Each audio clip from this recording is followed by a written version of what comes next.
Hi, welcome to channel Sarah Creations. Welcome to another episode of Diaries of 2025. Yes.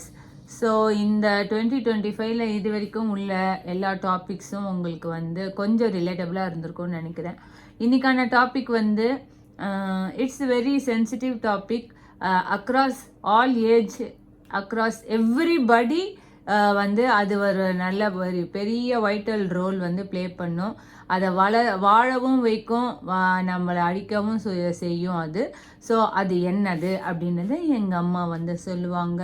அதுக்கு முன்னாலே ப்ளூவாக வந்திருக்காங்க எங்கள் அம்மா, ஜக ஜக ஜக ஜகான்னு. ஸோ எங்கள் அம்மாவோட சாரீ எப்படி இருக்குது, காஸ்டியூம் எப்படி இருக்குன்னு நீங்கள் கமெண்ட் பண்ணுங்கள். ஸோ வாங்க வீடியோக்குள்ளே போகலாம். ஹாய், நமஸ்காரம். நான் சொன்னேன்ல ஸ்ரீராமன். இப்போது நேற்று பார்த்தோம், வாழ்வதற்காக சிலர் சாப்பிடுவாங்க, சில பேர் சாப்பிட்றதுக்காக வாழ்வாங்க. இது ரெண்டும் ஏ ஆப்ஷன் பி ஆப்ஷன் வேணும்னா இதுக்கு மேலே ஒரு தலைவர் இருக்கிறார். அவர் தான் காசு, பணம், டப்பு, மணி. மணி இல்லைன்னா எந்த மணியுமே இல்லை, சுப்பிரமணியமும் இல்லை, வேலுமணியும் இல்லை. அதாவது பணம் வந்து வாழ்க்கையில் ரொம்ப ரொம்ப அவசியமானது. பணம் இல்லைன்னா ஒரு நடப்பணமாக தான் இருக்கணும். பணம் என்றால் பிணம் கூட வாய் திறக்குமா. அது மாதிரி ரொம்ப ரொம்ப முக்கியம் பணம். ஆனால் அந்த பணம் வந்து எங்கள் அப்பா பீரியடில் சிங்கிள் இன்கம் தான். எங்கள் அம்மா அண்டு எங்கள் அப்பா ஸ்டார்டிங் வந்து ஒரு குமாஸ்தா தான், தட் இஸ் ஒரு கிளர்க்காக தான் ஆரம்பித்தார். அந்த இதில் கூட வரவுக்கேற்ற செலவு பண்ணி குடும்பத்தை வந்து பாங்காக நடத்தினாங்க எங்கள் அம்மா. ஏன்னா அப்போல்லாம் வந்து ரிலேட்டிவ்ஸ் எல்லாம் வந்து போகிறது உண்டு.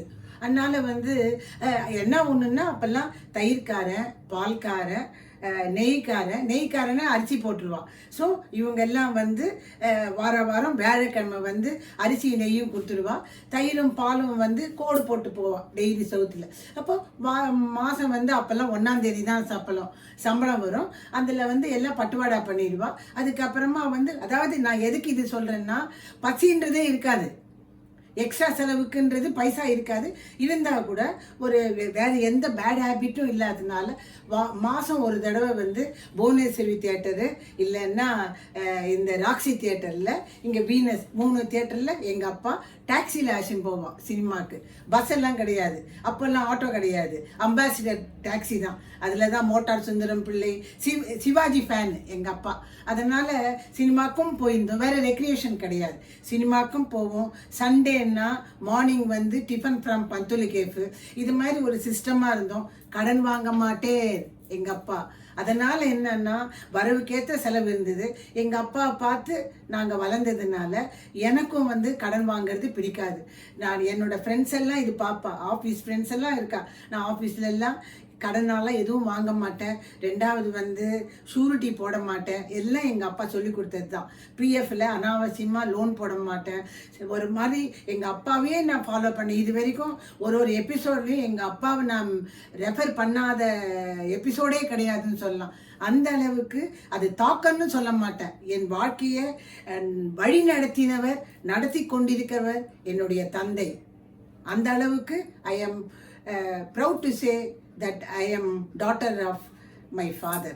அந்த அளவுக்கு நான் எதுக்கு இது சொல்கிறேன்னா, மணியோட வேல்யூ கூட சின்ன வயசுலேருந்தே தெரிஞ்சாதான் உண்டு. இப்போ காலத்தில் வந்து ரொம்ப ரொம்ப கஷ்டம். ஹெல்த்துன்னு பார்க்கும்பொழுது எப்போ நமக்கு வந்து ஹெல்த்து வந்து டிட்டூரியேட் ஆகும்னு சொல்ல முடியாது, எப்போ வந்து அதர் பீப்புளுக்கு நம்ம டிபெண்ட் ஆகும்னு சொல்ல முடியாது. அதனால் வாழ்க்கையில் வந்து நம்ம பணத்தை சம்பாதிக்கும் பொழுதே மேக்கே வைல் த சன் ஷைன்ஸுன்ட்டு ஒன்றுத்துக்கும் ஒரு பங்கை வச்சுட்டு தான் ஆகணும். நம்ம நம்மளுடைய செலவுக்காக பணம் இவ்வளோன்னு வச்சுக்கணும், சேமிப்புக்காக சில பணம்னு வச்சுக்கணும். இன்னொன்று one more thing I want to tell, சேரிட்டியை வந்து நமக்கு இன்னும் வயசு இருக்குது, நம்ம அப்புறம் பண்ணிக்கலாம், இந்த மாதம் இந்த செலவு இருக்குது, அடுத்த மாதம் இது கட்டணும், அடுத்த மாதம் வந்து அந்த சோஃபாக்கு வாங்கினமே அது கட்டணும்னு இருக்கிறத விட சேரிட்டிக்குன்ட்டு ஒரு சிறு பங்கை வந்து நம்ம வந்து கொடுக்கணும். கொடுக்கும் பொழுதுதான் அது தர்மம் தலை காக்கும், தக்க சமயத்தில் உயிர் காக்கும் அப்படின்னு நம்மள அறியாமலே ஒரு லைன் நம்ம கூடவே வரும் நம்மளை ப்ரொடெக்ட் பண்றதுக்கு. அதுக்கு வந்து charity is very very important. Charity begins from ஹோம்னு நம்மளை பார்த்து தான் நம்ம பசங்க கத்துப்பா. அதனால வந்து நான் எங்க பணத்துலேருந்து எங்க இப்படி போயிட்டேன்னு நினச்சிக்காதங்க.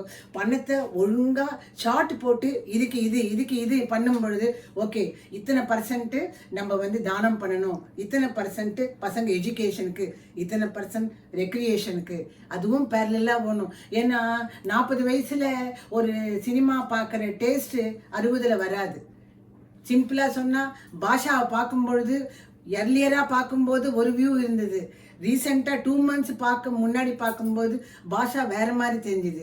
அது மாதிரி நான் எதுக்கு சொல்ல வரேன்னா பணத்தை வந்து எல்லாத்துக்கும் ஈக்குவலாக நம்ம வந்து பேரலாக டிஸ்ட்ரிபியூட் பண்ணிக்கணும். டைம் இருக்குது பார்த்துக்கலான்னு வச்சுக்கவே கூடாது. அது வந்து வெரி வெரி இம்பார்ட்டன்ட்டு. மணி எவ்வளோ, ஹெல்த் எவ்வளோ இம்பார்ட்டண்ட்டோ மணியும் அவ்வளோ important. Both have same place in our life அப்படின்றது என்னோட அபிப்பிராயம். நான் எங்களுக்கெல்லாம் வந்து பொருளை வந்து ஜஸ்ட் லைக் தட் எல்லாம் வாங்க மாட்டோம்மா. அதாவது என்னை பொறுத்த வரைக்கும் பீரோவை திறந்தா நிறைய சாரீஸாக இருக்கிறத பார்க்கறதோட இது எத்தனை வருஷம் முன்னாடி வாங்கினோம் அதை தான் நான் யோசிப்பேன். அதாவது நான் இந்த புடவை வாங்கும் பொழுது என்னையும் எல்லாரும் கேட்குறா வாங்கிக்க, ஐயோ எனக்கு பீரோ நிறைய புடவை இருக்குன்னு. புடவை என்னமோ வாங்கலை, ஆனால் இருக்கிற புடவையை வந்து பத்திரமா வச்சுக்கிறேன். அதாவது அன்னெசரியாக செலவு பண்ணுறதுன்றது யோசிக்க வேணும்மா. நம்ம வந்து தேவையில்லாமல் பொருட்களை வாங்கி லாஃப்ட்லேயே இருக்குன்னு வச்சுக்கோங்க. What is the use of buying the things? லாஃப்டில் வச்சு அது இருக்கிறதே மறந்து போகிறது. ஒயிட் வாஷ் பண்ணும்போது இறக்கினா ஐயோ யார் வீட்டுக்கோ வந்த மாதிரி இருக்கே தவிர நம்ம வீட்டு சாமான் மாதிரி எல்லாமே காசு தானே. அதனால என்னை பொறுத்த வரைக்கும் சம்பாதிக்கிறது வந்து செலவு பண்ணுறதுக்கு மட்டும் இல்லைம்மா, சேமிக்கணும், தானமும் பண்ணணும். அதுதான் வாழ்க்கை. சேமிப்புன்றது நம்மளுடைய ஓல்டேஜுக்கு சேமிக்கிறது ரொம்ப ரொம்ப முக்கியம். ஏன்னா இப்போ வந்து ஓல்டேஜ் ஆக ஆக ஹெல்த்துக்கு நிறைய நம்ம செலவு பண்ண வேண்டியிருக்கு. அது நமக்கு எந்த மாதிரி செலவு வரும் நமக்கே தெரியாது. அட்லீஸ்ட் வந்து ஃபைனான்சியலாக வேணால் நம்ம கீழே இருக்கவாளுக்கு நம்ம டிபெண்ட்டாக இல்லாமல் இருக்கலாம். அதுதான் என்னுடைய மெயின் குறிக்கோள். அதுதான் நான் வந்து முடிஞ்ச வரைக்கும் ஃபாலோ பண்ணுறேன். இதுக்கு ஏதோ பென்ஷன் வருது இப்போ என்ன நமக்கு ஒன்றும் கமிட்டடாக செலவு இல்லையேன்னு நான் பார்க்கறது கிடையாது. ஏன்னா நம்ம ரிஸ்க் எடுக்க முடியாது. அட் த சேம் டைம் பசங்களுக்கெல்லாம் பிறந்தனா ஏன்னா நம்ம போன அப்புறம் அந்த துட்டை டிஸ்ட்ரிபியூட் பண்ணுறதுக்கு பதிலாக நம்ம கண்ணெதிரியே பசங்க பிறந்த நாளுக்கு கொடுக்கும் பொழுது அவளுக்கு ஒரு ஹாப்பியாக பாட்டி கொடுத்தான்னு ஒரு சந்தோஷம், அதை போட்டு நாங்கள் பார்க்குறது எங்களுக்கு சந்தோஷம். ஸோ எல்லாமே நம்ம வந்து ஜஸ்ட் லைக் தட் த்ரோ பண்ணாமல் நம்ம கால்குலேட்டாவா ஆற்றில் போட்டாலும் மலர்ந்து போடு என்று பழமொழி இருக்கிறது அப்படின்னா, அதாவது எதையுமே வந்து லிமிட்டாக பண்ணும் பொழுது தான் அது சோபிக்கும். சொல்லி முடிச்சிட்டீங்களா? என்னமோ எனக்கு தெரிஞ்சது சொல்றேன். ஏன்னா பணம் இஸ் வெரி வெரி இம்பார்ட்டன்ட். ஏன்னா எல்லாருக்கும் வந்து மூதாதையார் சொத்தெல்லாம் இருக்கிறது இல்லை. நம்ம சம்பாதிக்கிற பணம் தான் சேமிச்சு வச்சு நம்ம வந்து முடிஞ்சா அடுத்த சந்ததிக்கு கொடுத்துட்டு போனோம் இல்லையா, நம்ம அவங்களுக்கு பாரமாக கூடாது. அதாம்மா என் லாஜிக். சரி, ஸோ இது வந்து கரெக்டாக சொல்லிட்டீங்க. எல்லாம் வந்து டிஸ்கஸ் பண்ண பாயிண்ட்ஸ் எல்லாம் வந்து தெளிவாக சொல்லிட்டீங்க.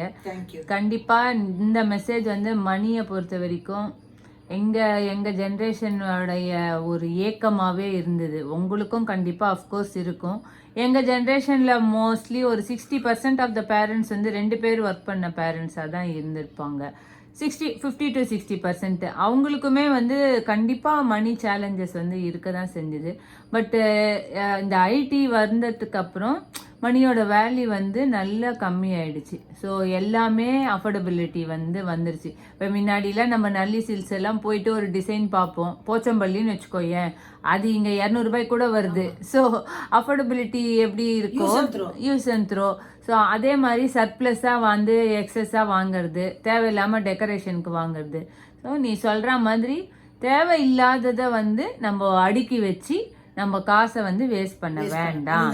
அண்ட் ஸோ உனக்கு இப்போ நீ வந்து எல்டர்லி ஆனதுனால நீ ஒரு அளவுக்கு வாழ்ந்து சேவ் பண்ணி வாழ்ந்து அதாவது என்ன சொல்கிறதுனா, நீ சொன்னது கரெக்டு. நம்ம 40 இயர்ஸில் என்ஜாய் பண்ணாமல் நீ 60 இயர்ஸ்ல என்ன ட்ரிப்ப போறது? ஒன்றும் இல்லை, வேஸ்ட்டு.